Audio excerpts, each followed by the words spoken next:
যে চলে গিয়েছে সে তোমার জন্য ছিল না, যে তোমার জন্য আছে তাকে কেউ কেড়ে নেওয়ার সুযোগই কখনো খুঁজে পাবে না। গেছে তো কি হয়েছে, ও তোমার যোগ্যই তো ছিল না। মনে রাখবা, বেঈমান কখনো কারো ভালোবাসা পাওয়ার যোগ্যতা রাখে না। বেঈমান শুধু ঘৃণা পাওয়ার যোগ্যতা রাখে। সে বেঈমানি করেছে তোমার সাথে। একে তো হারাম রিলেশন করে তুমিও রবের নাফরমানি করেছো, তোমার গার্লফ্রেন্ডও রবের নাফরমানি করেছে। 6টা বছর তোমরা নাফরমানি করেছো। তুমি শুকর আদায় করো, সে তোমাকে ধোঁকা দিয়েছে, কারণ তার ধোঁকার দ্বারা তুমি বুঝতে পেরেছো দুনিয়ার সব মানুষ স্বার্থে দ্বারা ভরপুর হয়ে গিয়েছে, সব স্বার্থপর হয়ে গিয়েছে আজকাল। 1 নাম্বার, সেই মেয়েটা তোমার জন্য কখনো ছিল, আর যে তোমার জন্য আছে তাকে কখনো আটকায় রাখতে পারবে? 1 নাম্বার। 2 নাম্বার সাজেশন, আমার কলিজার টুকরা যুবক, তোমাকে আমি পরামর্শ দিব একটা, এটা হচ্ছে খুব ইফেক্টিভ। তুমি যখন ঘুমাতে যাওয়া, এটা ওর একার সমস্যা না, এখানে অনেক যুবক আছে এদের সমস্যা আছে। অনেক যুবকই ছ্যাঁকা খেয়ে ব্যাকা হয়ে গিয়েছে।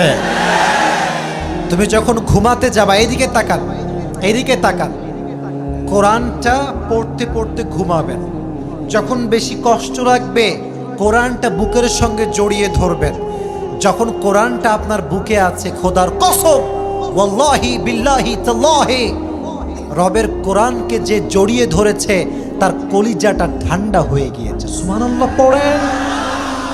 কলিজা ঠান্ডা যদি করতে চাও, কোরআনটা বুকে জড়িয়ে রাখবা। আর 3 নাম্বার, একটা কথা তোমাকে বলতে চাই, একটা গেছো তো কি হয়েছে, বাংলাদেশে মেয়ের কোনো অভাব নাই। তুমি যদি এই চিন্তার থেকে বের হয়ে আসতে চাও, একটা কথা মাথায় রাখবা, তুমি যাকে যত বেশি মায়া করবা সে তোমাকে তত বেশি কষ্ট দিয়ে ভেঙে চুরে চূর্ণ বিচূর্ণ করে দেবে। মায়া বাদ দাও এসব। তোমার কথা হবে একটা, আমি যাকে ভালোবাসবো সে আমার বউ হবে। দুনিয়ার কোনো সুন্দরী নারী হোক না কেন, সে যদি আমার বউ না হয় সে আমার ভালোবাসার ভাও খুঁজে পাবে না। অতএব যদি শান্তি পেতে চাও, খুবই দ্রুত ভালো দিনদার নেককার মেয়েকে বিয়ে করে নিবা। আর এস্টাবলিশ হয়ে তুমি তাকে দেখায় দিবা, তুই আমার যোগ্য ছিল না, আমি তোর যোগ্য ছিলাম। আল্লাহ যুবকদেরকে বোঝার তৌফিক দান করো, সকলে পড়া আমিন। আজকের তাফসীর যে শুনবে মনোযোগ দিয়ে এবং মানবে, আল্লাহর কসম করে বলছি, তার জীবনে কষ্ট অভিযোগ বলতে আর কিছুই থাকবে না। তাও তো সুবহানাল্লাহ কইতে পারলেন না আপনারা। আজকে আমরা যে সূরার থেকে তাফসীর শুনব, সূরাটার নাম হচ্ছে সূরাতুদ দুহা। যুবকরা বুঝে গেছে, মুরব্বীরা যদিও বা আটকে যায়, যুবকরা আওয়াজ দিয়ে প্রমাণ করবা যে আমরা এমন কোনো যুবক নেই যে যুবকরা ইসলামকে ভালোবাসি না। আওয়াজটা জোরে হতে হবে। সূরাটার নাম সূরাতুদ দুহা। এবার আপনাদের পালা। সূরাটার নাম কি? দুহা। এই সূরাটা যেই পাড়ায় রয়েছে, পাড়াটা হচ্ছে 30 নাম্বার পাড়া। অলিপুরবাসী কত নাম্বার পাড়া? আওয়াজটা একটু কম মনে হলো, আর একবার বলেন সবাই, কত নাম্বার পারা? এই সূরার রুকু সংখ্যা হচ্ছে জাস্ট একটা। এই সূরার আয়াত সংখ্যা হচ্ছে মোট 11টা। যে কোনো সূরায় 2টা চ্যাপ্টার থাকে। Number 1 makki chapter, number 2 Madani chapter. এই সূরাটা মাদানী চ্যাপ্টারে নাজিল হয় নাই, মাক্কি চ্যাপ্টারে নাজিল হয়েছে। এই সূরাটা এমন একটি সূরা কোরআনের ভেতরে একটা সূরা, নাম্বার 1 মোটিভেশনের ক্ষেত্রে, মানুষের কষ্ট দূর করার ক্ষেত্রে, মানুষের টেনশন দূর করার ক্ষেত্রে, যেই সূরা মানুষের কলিজাকে ঠান্ডা করে দেয়, যে সূরা মানুষের জীবনে জমে থাকা অভিযোগকে দূর করে দেয়, যে সূরা মানুষের বুকের ভেতরে দাফন করা হাজারো কষ্টকে নিভিয়ে দেয়, কমিয়ে দেয়, 1 নাম্বার যে সূরার নাম আসবে সেই সূরার নাম হচ্ছে সূরাতুদ দুহা। তাও তো সুবহানাল্লাহ পড়তে পারলেন না আপনারা। প্রত্যেকটা সূরার একটা আলোচ্য বিষয় থাকে, মূল সেন্ট্রাল থিম বা সাবজেক্ট ম্যাটার, আলোচ্য বিষয়। আচ্ছা, একটা কথা আমার মুরব্বী আব্বা জানদের জন্য বলতে চাই। আমার আব্বাজান যারা এসেছেন, আমি আপনাদের নাতি হব, আমি আপনাদের ছেলের বয়সী হব। আমরা যে মাঝে মাঝে ইংরেজি টার্মসগুলো ইউজ করি, ইংরেজি ভাষা বলি, এটা বেসিকলি এই জন্য বলি না যে আমি খুব স্মার্ট, এটা এই জন্য বলি না যে আমার খুব অহংকার। আমি আসিফ হুজুর একজন টিনের ঘরে, মাটির ঘরে জন্ম নেওয়া ছেলে। আমার বাবা আমাদের সংসার চালিয়েছে মাত্র 5,000 থেকে 10,000 টাকার বেতনে। আমরা মাটির মানুষ, মাটিতেই মিশে যাব। বেসিক্যালি আমরা ইংরেজি বলি এই জন্য যাতে করে যুবকরা আমাদের কথা বোঝে। আমরা ইংরেজি বলি এই জন্য যাতে করে আজকের ওয়াজ যারা আমেরিকার থেকে দেখবে, লন্ডন থেকে দেখবে, তারাও যেন বোঝে। আমরা ইংরেজি বলি এই জন্য যারা বলে মাদ্রাসায় পড়লে মূর্খ হয়, যারা বলে মাদ্রাসায় পড়লে শিক্ষা পায় না, তাদের চোখে আঙ্গুল দেখায় বলতে চাই মাদ্রাসার ছাত্রের মতো স্মার্ট আর কেউ হতে পারে না, ঠিক কিনা বলে? আমরা ইংরেজি ভাষায় কথা বলি অহংকার কিংবা নিজের ব্যক্তিত্বকে প্রকাশ করবার জন্য নয়। সো আমি যদি ইংরেজি কয়েকটা আয়াতের তর্জমা করি, ভাববেন না যে আমরা তো ইংরেজি বুঝি না, আসিফ হুজুর ইংরেজি বলল কেন। আমি ইংরেজিও যেমন বলবো, আয়াতও তেমন বলবো, তর্জমাও অ্যাট দ্য সেম টাইম করে দিব। আসুন আমরা সূরার গভীরে ঢুকে যাই। এই সূরার একটা স্পেশাল মেসেজ আছে আল্লাহ তাআলা আমাদেরকে দিয়েছেন, যেটা এই সূরার মূল আলোচ্য বিষয়। এই সূরার মূল আলোচ্য বিষয় হচ্ছে হতাশ হয়ে যেও না, নিরাশ হয়ে যেও না। ওয়ামান ইয়াতাওয়াক্কাল আলাল্লাহি ফাহুয়া হাসবুহ, whoever trusts in Allah subhanahu wa ta'ala, Allah is sufficient for him। আল্লাহ বলছেন যে বান্দা সুখে দুঃখে আমি আল্লাহকে ভরসা করতে পারে, সুবহানাল্লাহ, কেউ আসতে পড়বেন না, আগে তর্জমাটা করে দেই। আল্লাহ বলছে সুখে দুঃখে যে মুরব্বি বলতে পারে আল্লাহ আমার সাথে আছে, আরে আমার টেনশন নাই। যেই যুবক বলবে চাকরি নাই, ব্যবসা নাই, জব নাই, বউ নাই, অভাব আর অভাব, সমস্যা নাই, আল্লাহ আমার সাথে আছে। যেই মা বলবে স্বামী আমার খারাপ, সন্তান আমার খারাপ, কেউ আমাকে ভালোবাসে না, কেউ আমার মূল্য দেয় নাই, কিন্তু কি হয়েছে, আল্লাহ তো আমার সাথে আছে, আল্লাহ তো আমারে ভালোবাসে, আমার ভরসা আল্লাহর উপরে আছে। আল্লাহ বলছে বান্দা তুই এটা বলতে পারলে তোর কাউকে লাগবে না, আমি আল্লাহ একাই তোর জন্য যথেষ্ট হয়ে যাব। সুবহানাল্লাহ পড়বেন না আপনারা মিয়া? সূরাতুল বাকারা, লাস্ট ভার্স অফ সূরাতুল বাকারা। আউযু বিল্লাহি মিনাশ শাইতানির রাজীম। লা ইউকাল্লিফুল্লাহু নাফসান ইল্লা উসআহা। Allah says in this ayah, He doesn't test anybody beyond their power, beyond their capacity, beyond their capability. আল্লাহ বলছে আমি কখনো আমার বান্দাকে কোনো কষ্ট তার সাধ্যের বাহিরে চাপিয়ে দেই না। এর উদাহরণ দিচ্ছি, আরো ভালো করে বুঝে আসবে। আমাকে দেখেন তো সবাই, একটু উত্তর দেন তো, আমাকে দেখতে কি মুরব্বি লাগে না যুবক লাগে? সব মরা বসে আছে এখানে, কথাই কয় না আমার সাথে। আরে বাবা কথা কন, আমাকে দেখতে কি মুরব্বি লাগে না যুবক লাগে বলে? এই যে আমার কথার উত্তর দিবে না, ওই শালা বউ পাবে না। মজা করলাম, রাগ করবেন না, মজা করলাম। খবরদার, আমার উত্তর আমাকে দিতে হবে। বলেন আমাকে মুরব্বি লাগে না যুবক লাগে? আমি মনে করেন আমার বয়স 30 বছর, আমার মেহেদি ভাইয়ের বয়স কথার কথা 80 বছর। কথা বুঝবেন, আমার 80 বছরের মুরব্বিকে আল্লাহ সেই কষ্ট দিবে যেই কষ্ট 80 বছরের মুরব্বি সহ্য করতে পারবে। আমি 30 বছরের যুবক, আল্লাহ আমাকে সেই কষ্ট দিবে আমি যেই কষ্ট সহ্য করতে পারবো। কথার কথা দেখেন, আমার বয়স 30, আমি চাইলে আমার বউকে কোলে নিয়ে হাঁটতে পারবো, যতই মোটা হোক, আমার গায়ে শক্তি আছে। কিন্তু যে মুরব্বির বয়স 80 হয়ে গেছে, মুরব্বি তো নিজেই হাঁটতে পারে না, বউকে কোলে নিবে কেমন করে? কথা ঠিক আছে কিনা বলো? তার মানে আমার বয়স 30, যা আমি সামলাইতে পারবো আল্লাহ আমাকে তাই দিবেন। 80 বছরের মুরব্বী যা সামলাইতে পারবে আল্লাহ তাকে তাই দিবেন।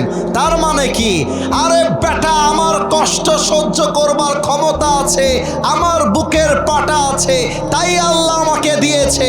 অতএব আমার কথা একটা, আধারে ভয় পেও না, আলো আছে আড়ালে, অন্ধকার পালিয়ে যাবে তুমি উঠে দাঁড়ালে। ঠিক কিনা বলো?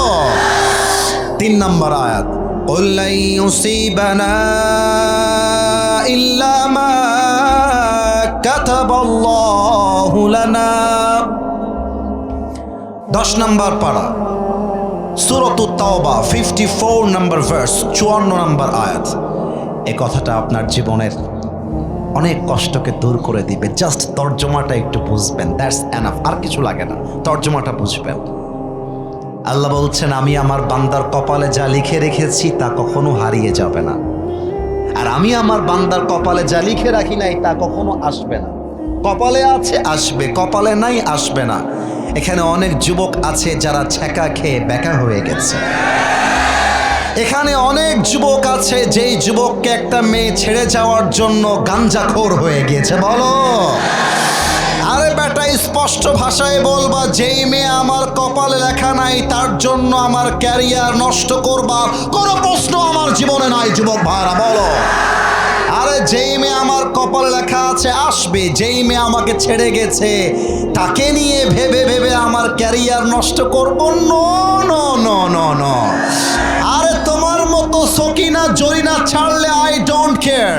আমি কুড়িগ্রামের অলিপুরের যুবক, আমি যদি জীবনে সফল হতে পারি, তোমার মতো কয়েক লাখ মেয়ে আমার পেছনে আমাকে বিয়ের জন্য লাইন ধরে দাঁড়িয়ে যাবে। যুবক ভাইরা, whatever I have decided will must happen, whatever I have not decided will never happen। আমি আল্লাহ যা লিখে রেখেছি তা কেউ কাটতে পারবে না।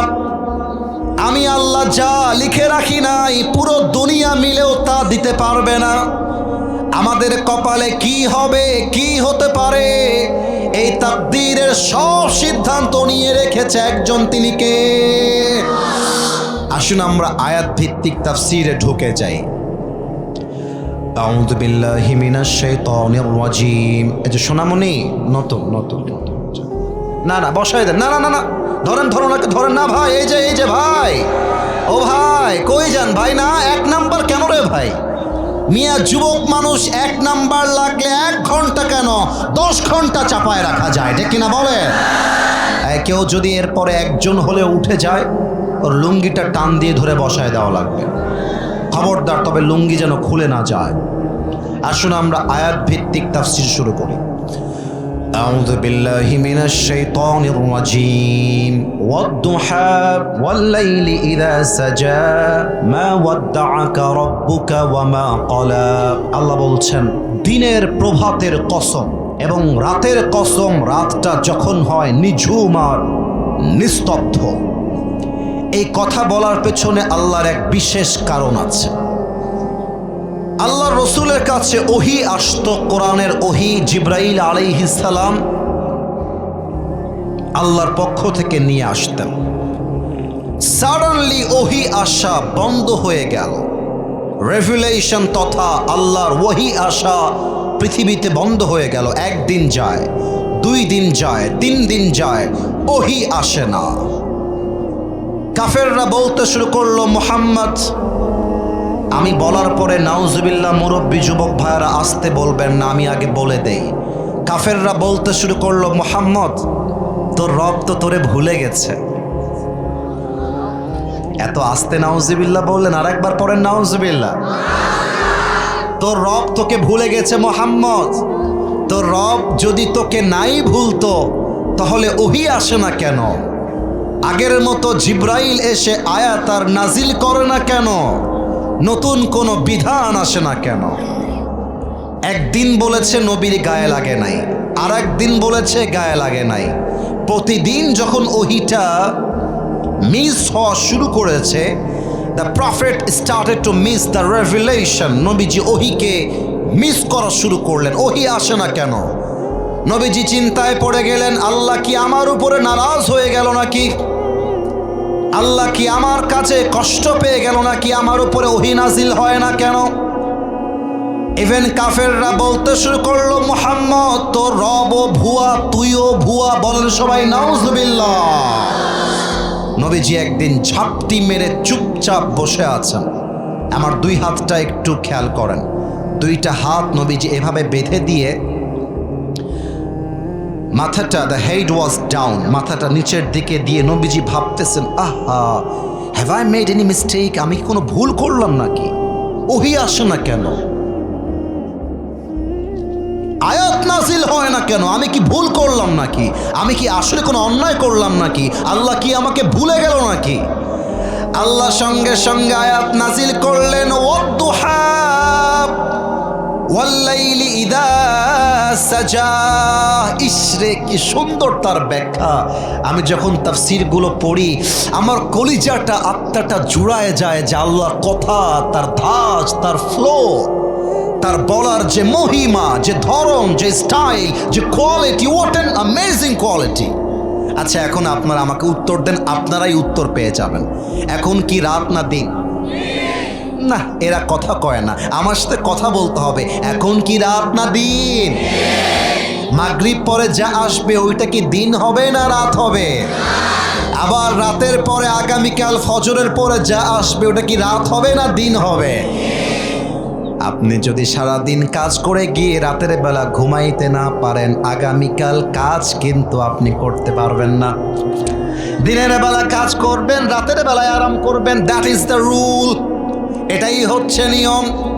ফজর থেকে নিয়ে সন্ধ্যা পর্যন্ত কাজ করলাম, রাতে আমি 6 ঘন্টা ঘুমায় গেলাম, ফজরের পরে ফুল এনার্জি, আবার কাজ শুরু করলাম। আল্লাহ বলছেন, নবী রে, রাতের পরে দিন না আসলে যেমন ভালো লাগে না, দিনের পরে রাত না আসলে যেমন মানুষ ক্লান্ত হয়ে যায়, আমি আল্লাহ যদি ওহী নাজিল করতেই থাকি, করতেই থাকি, করতেই থাকি, ওহীর একটা প্রেশার আছে। কথা কি বোঝা যায় নাকি যায় না? ওহীর একটা চাপ আছে। ওহী যদি নাজিল হতেই থাকে আপনি ক্লান্ত হয়ে যাবেন, আপনি টায়ার্ড হয়ে যাবেন। তো ওহী যে বন্ধ করে দিয়েছি এর মানে এটা নয় যে আমি আল্লাহ আপনাকে ভুলে গিয়েছি, বরং ওহীটা বন্ধ করেছি কারণ আমি চাই আমার পেয়ারা হাবিব একটু শান্তির ঘুম ঘুমায় নিক। সুবহানাল্লাহ পড়বেন না মিয়া আপনারা সবাই? আল্লাহ বলছেন, নবী, দিনের শপথ আর রাতের শপথ। মা ওয়াদ্দাকা রাব্বুকা ওয়া মা ক্বালা। ও নবী, আপনাকে সবাই ভুলতে পারে, আপনার ওয়াইফ ভুলতে পারে, বাবা ভুলতে পারে, মা ভুলতে পারে, আপনার উম্মত ভুলতে পারে, বাট আপনাকে একজন সত্তা কখনো ভুলে নাই, কখনো ভুলবে না। বলেন তো সেই রব একজন, তিনি কে? প্রথম 3 আয়াতের তর্জমা, তাফসীর, ব্যাখ্যা ডান। 4 নম্বর আয়াতটাকে একটু ভালো করে ব্যাখ্যা করতে চাই, একটু কাশি দেন, এটা তাকবীর দেন, লিল্লাহি তাকবীর। ওয়ালাল আখিরাতু খায়রুল লাকা মিনাল উলা। The life of hereafter is much more better than this worldly life. আল্লাহ তাআলা বলছেন, দুনিয়ার জীবনের চাইতে আখিরাতের জীবনটা 1000 গুণ সেরা। দুনিয়াতে কষ্ট একটু পাইলে পাইলাম, সমস্যা কি? বাট যত কষ্ট আজকে হজম করব, কবরে যাওয়ার পরে প্রত্যেকটার প্রতিদান আমাকে ফিরায় দিবে একজন। বলেন সবাই, তিনি কে? আপনারা তাকান ওসমান হাদির দিকে। আহা, গত সপ্তাহে আপনারা জানেন শনিবারে এই সপ্তাহে তার জানাজা হয়েছে ঢাকায়।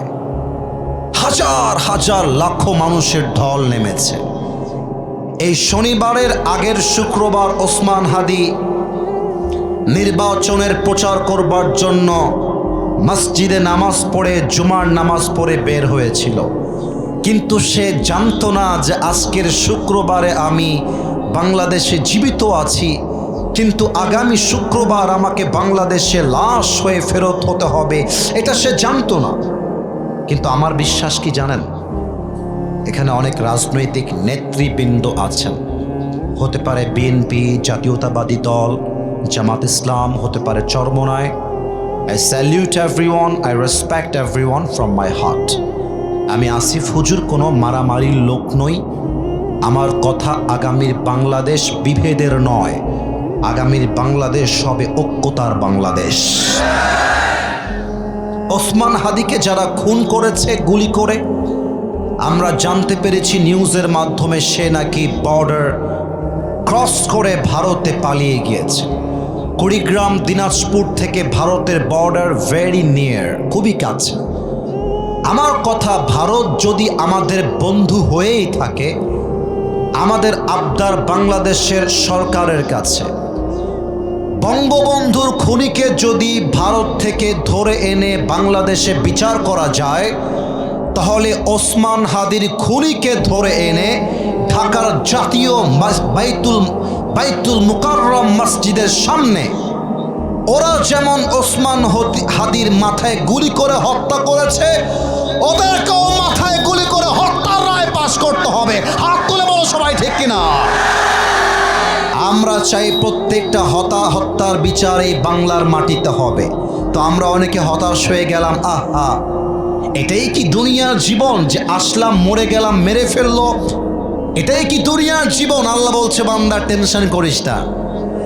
দুনিয়ার জীবনে যত কষ্ট করবি, যত মুজাহাদা করবি, ইসলামের জন্য যত কাজ করবি, প্রত্যেকটা কাজের প্রতিদান কিয়ামতের দিন ফিরাই দিবে একজন। বলেন সবাই, তিনি কে?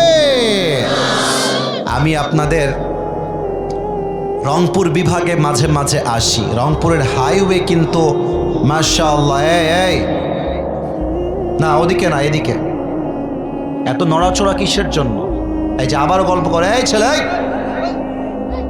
গল্প করতে আসছো এখানে? মিয়া, সিস্টেম আছে একটা। ভালোবাসার জায়গায় ভালোবাসা, আদবের জায়গায় আদব। আমি তাফসীর করছি, একটু ডান বাম করবেন না। আমার মাহফিল ছিল নওগাঁয়, এটা আমার মেহেদি ভাইও জানে।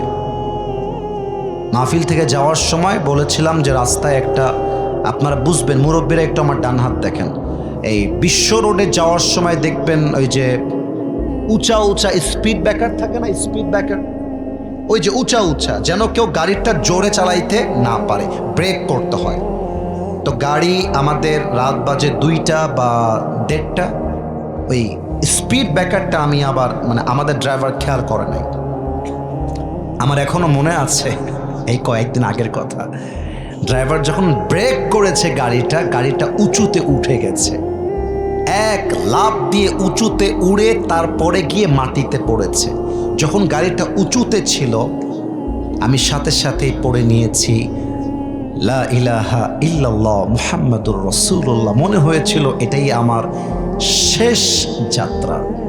আজকে আমার জামা কাপড় দেখেন তো, কত গর্জিয়াস জামা, ব্ল্যাক ব্লেজার, ব্ল্যাক চশমা, দামি টুপি, দামি ঘড়ি।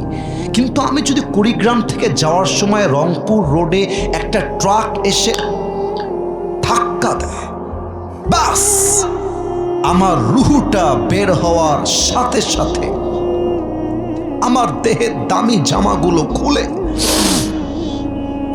3.5 হাত মাটির কবরে আমাকে সাদা কাফনের কাপড়ে প্যাকেট করে শুয়ায় দেওয়া হবে। এটাই তো দুনিয়ার জীবনের বাস্তবতা, ঠিক কিনা বলে? এত জমি, এত বাড়ি, আমি কি সহিতে পারি? এত জমি, এত বাড়ি, এত জমি, এত বাড়ি, আমি কি সহিতে পারি? বাঁশের দোলায়, বাঁশের দোলায়, বাঁশের দোলায় আমায় তুলে দে সজনী তোরা, সাজিয়ে গুজিয়ে দে মোরে। একটু গান তো আমার সাথে যদি পারেন, একটু একটা কলি গান।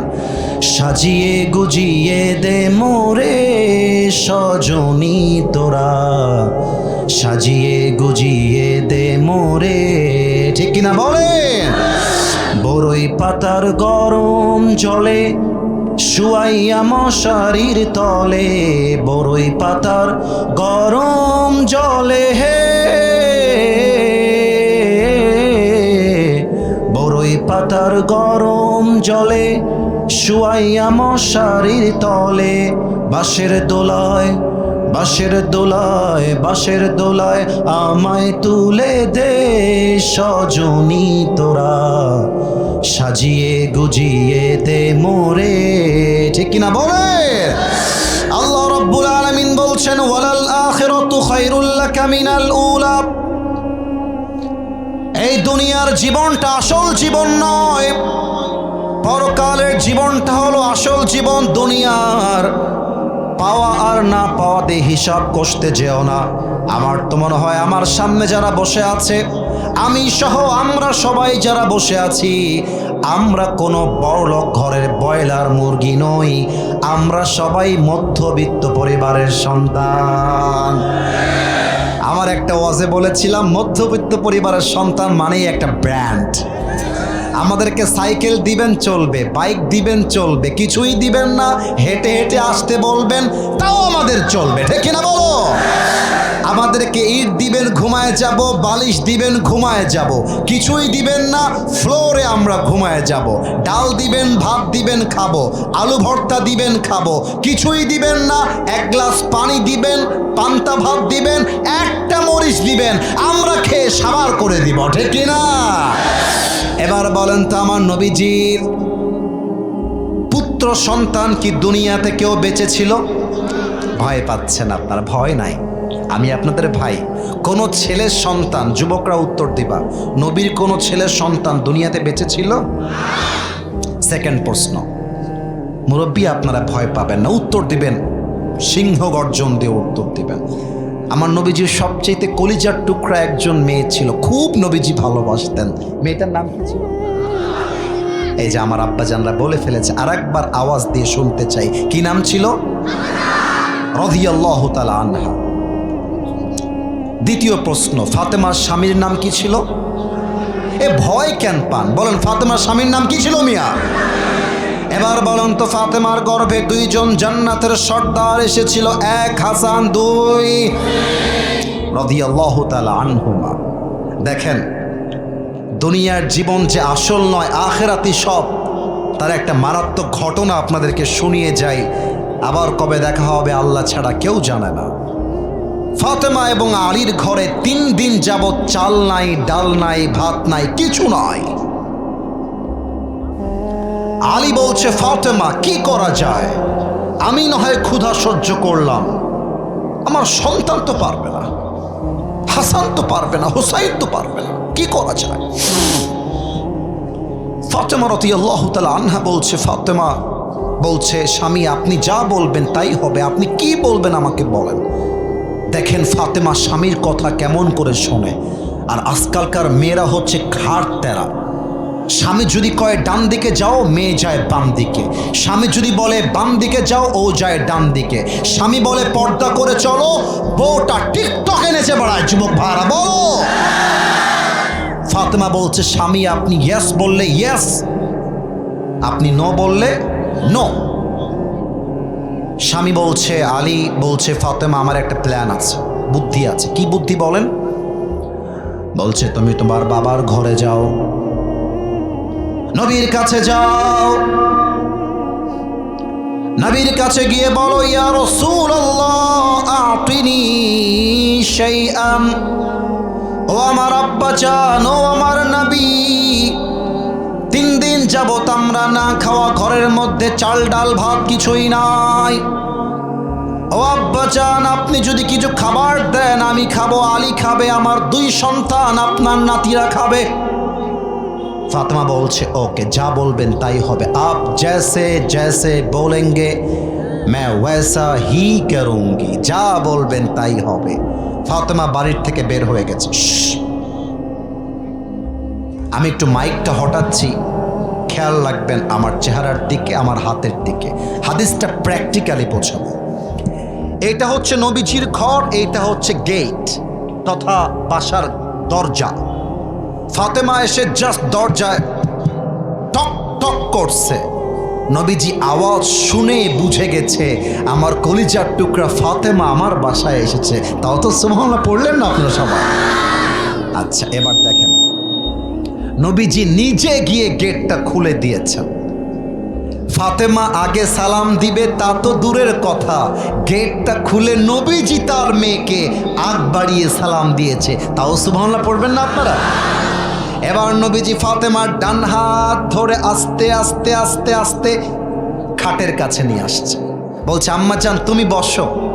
ফাতেমা বসে গেছে, তারপরে নবীজি বসেছে। নবীজি বলছে ফাতেমা, আম্মা জান তোমার মুখটা বড্ড মলিন হয়ে আছে মা। মা তোমার কি লাগবে আমাকে বলো, আমি তোমার বাবা, যা লাগবে আমি তোমাকে প্রোভাইড করব। ফাতেমা ডাক দিয়ে বলছে আব্বা জান 3 দিন যাবৎ বাসায় চাল ডাল ভাত কিচ্ছু নাই, আর তিনি সেই কিছু খাবার দেন, আমার হাসান হুসাইন ক্ষুধার্ত হয়ে আছে। আহা, আখেরাত কাকে বলে, দুনিয়া কাকে বলে। নবীজি বলছে ফাতেমা তুমি আমার কাছে খাবার চেয়েছো, আমি তো ডেফিনেটলি দিতে চাই, আমার কোনো আপত্তি নাই, কিন্তু আমার কাছে তোমাকে দেওয়ার মতো 2টা অপশন আছে। সবাই আমার বাম হাত দেখবেন, বলেন সবাই কয়টা? এই দিকে আওয়াজ নাই, বলেন সবাই কয়টা? 1 নাম্বার হলো আমি তোমাকে দুনিয়া দিতে চাই, 2 নাম্বার আমি তোমাকে আখেরাত দিতে চাই। ফাতেমা বলছে নবী চাইছি খাবার, দুনিয়া কই থেকে আসলো আর আখেরাত কই থেকে আসলো? নবীজি বলছে ইয়েস, এটা দুনিয়া আর আখেরাতের প্রশ্ন, তুমি কি চাও আমি তোমাকে অপশন দিচ্ছি। নবীজি বলছে 1 নাম্বার দুনিয়া, আমি তোমাকে 5টা বকরি দিব খাওয়ার জন্য। 2 নাম্বার আখেরাত, আমি তোমাকে 5টা শব্দের দোয়া শিখায় দিব। ফাতেমা তুমি কোনটা নিবা? আমি আর আপনি হইলে কি বলতাম, আরে রাখেন আপনার আখেরাত, ক্ষুধায় মরে গেলাম, আগে আপনি আমারে গরু দেন, ছাগল দেন। আহা, ফাতেমা ডাক দিয়ে বলছে ইয়া রাসূলুল্লাহ, আমার বকরির কোনো দরকার নেই, আপনি যদি আমাকে 5টা শব্দের দোয়া শিখায় দেন, আমি খুশি মনে আখেরাত নিয়ে বাসায় ফেরত যাব। সুবহানাল্লাহ পড়বেন না আপনারা? এবার একটু কাশি দেন, দোয়াটা পড়তে হবে। আমার সাথে শুনবেন আগে, তারপরে আপনারা পড়বেন। ক্যামেরায় রেকর্ড হচ্ছে, আগামীকাল ইউটিউবে পেয়ে যাবেন। শুনে শুনে মুখস্থ করবেন। আগে ফজিলত বলে দে, ফজিলত বললে, লাভ বললে ব্যবসা করতে মনে চায় ভালো। এই দোয়া যে পড়বে 5 ওয়াক্ত নামাজের পরে, তার ব্যবসায়, রিজিকে, চাকরিতে বরকতের কোনো অভাব থাকবে না, তার বাসায় অভাব বলতে কোনো কিছু থাকবে না। সুবহানাল্লাহ পড়বেন না আপনারা? এবার ঠান্ডা মাথায় আমার সাথে পড়েন, ইয়া আউয়ালাল আউয়ালিন। আপনাদের চাইতে পিচ্চিদের আওয়াজ বেশি পেলাম, লজ্জার বিষয়, লজ্জার বিষয়। আরে ভাই যা পড়েন ভাঙ্গা চোরা বলেন না, আমিও তো মক্তবে পড়েছি, বলেন সবাই ইয়া আউয়ালাল আউয়ালিন, ইয়া আখিরাল আখিরিন, ইয়া যাল কুওয়াতিল মাতিন, ইয়া রাহিমাল মাসাকিন।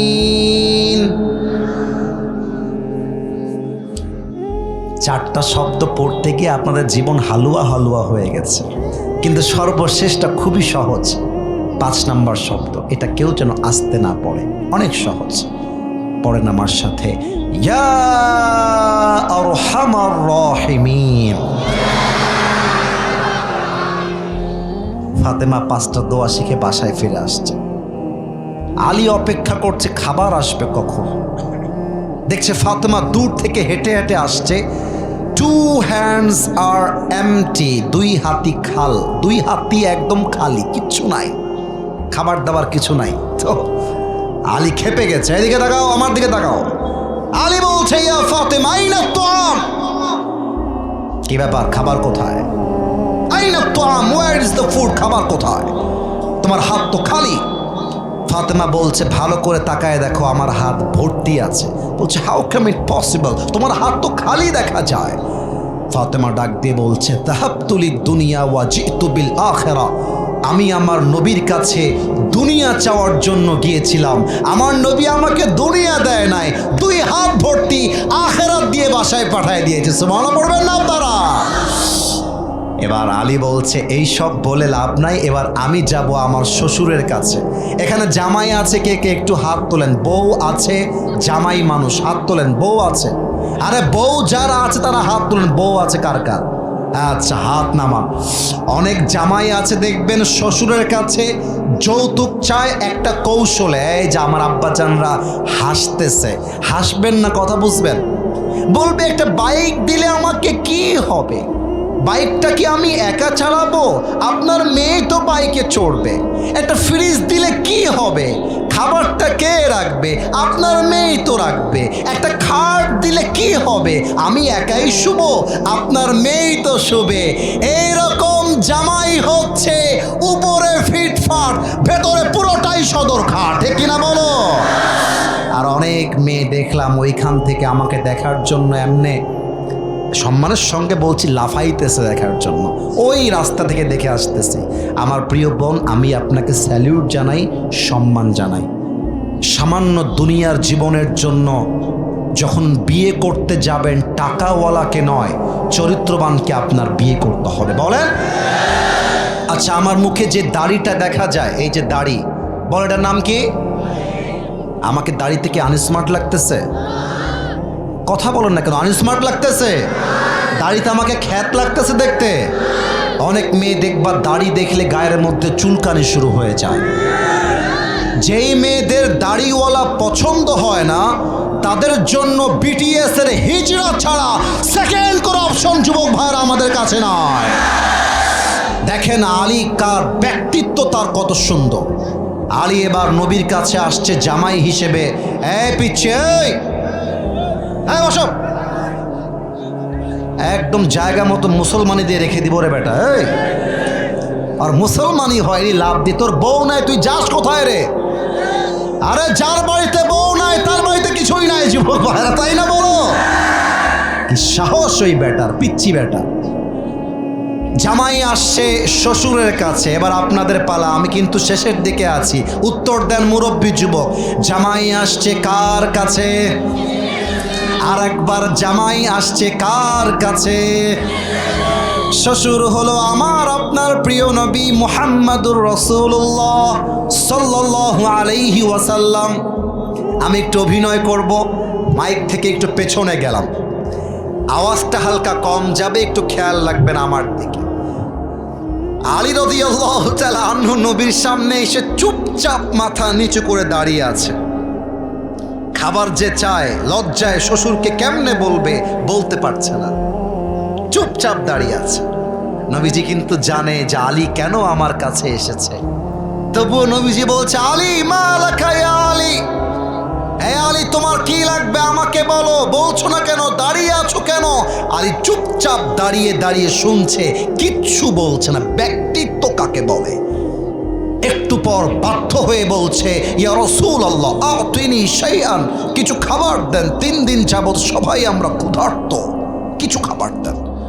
নবীজি আলীকেও টেস্ট করা শুরু করেছে, পরীক্ষা। আলী, ও আমার জামাই, আমার কাছে 2টা অপশন, 1 দুনিয়া, 2 আখেরাত।